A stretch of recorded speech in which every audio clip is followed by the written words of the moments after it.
Toda a matéria é formada por partes extremamente pequenas chamadas átomos. Atualmente, ainda não é possível ver detalhes da constituição dos átomos, mesmo com o auxílio de microscópios muito potentes. Mas diversos estudos indicam que eles são compostos de 3 partículas principais: prótons, nêutrons e elétrons. Os prótons estão localizados no núcleo e possuem carga elétrica positiva. No núcleo também estão os nêutrons, que não possuem carga elétrica.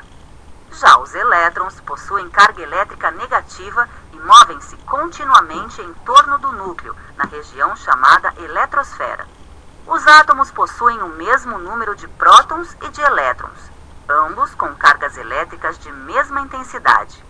Cargas elétricas de mesma intensidade e de sinais contrários se neutralizam. Por isso, os átomos são eletricamente neutros. No entanto, é muito comum um átomo ganhar ou perder elétrons. Quando isso acontece, o átomo passa a ter carga elétrica e recebe a denominação íon. Íons que perderam elétrons, ficando com carga elétrica positiva, são chamados cátions. Íons que ganharam elétrons, adquirindo carga elétrica negativa, recebem o nome de ânions. Quando cátions e ânions se aproximam, pode ocorrer uma ligação entre eles, formando-se uma nova substância química. Um exemplo é a ligação entre o cátion sódio mais e o ânion cloro menos, que origina o cloreto de sódio, popularmente conhecido como sal de cozinha. Essa substância é formada na proporção de um átomo de sódio para um átomo de cloro. O sódio e o cloro são 2 exemplos de elementos químicos.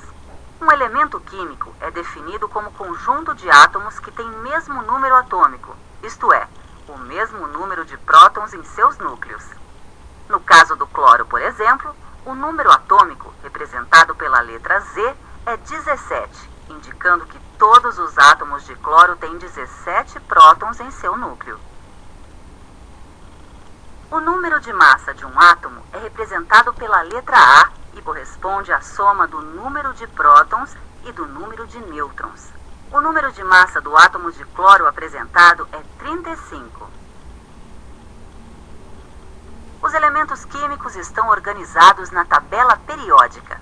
Eles estão distribuídos em linhas horizontais, chamadas períodos, e em colunas, denominadas grupos ou famílias, que reúnem os elementos com propriedades químicas semelhantes.